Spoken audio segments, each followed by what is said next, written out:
Let me give an example. Say, mbira dzenarira sara mugomo wega wega at the baseline and then with the reggae chaka mbira dziadza dzingoripo.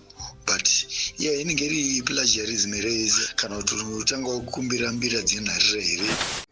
Ukatora song ya Leonard Dembo chiteketea wesa your own baseline, whether very creative, wesa ma brass, wesa ma chichi, chinonzi derivative work kutaura ne language ya copyright law. Derivative work is work yekuti you create a new work based on work yakacreatwa nemumwe munhu. I can give an example. Pane mukadzi anonzi Bonnie Raitt, she's a rock artist of America. Akatora song ya took inonzi I wanna know na inonzi what's going on. I wanna know.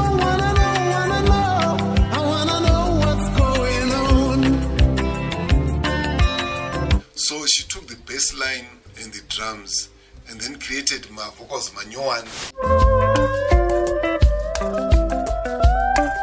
You and I would dance around it.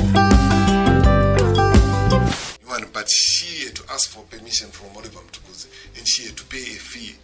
And then Vazo Kumbira, she hear melody by her own version.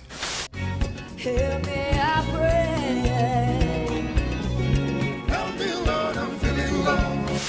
The same thing, she had to ask for permission and she had to pay a fee, put it on agreements between Margot Lebus. So I think no matter how creative you are, as long as work is based on work momon, it's called derivative work, you still need permission.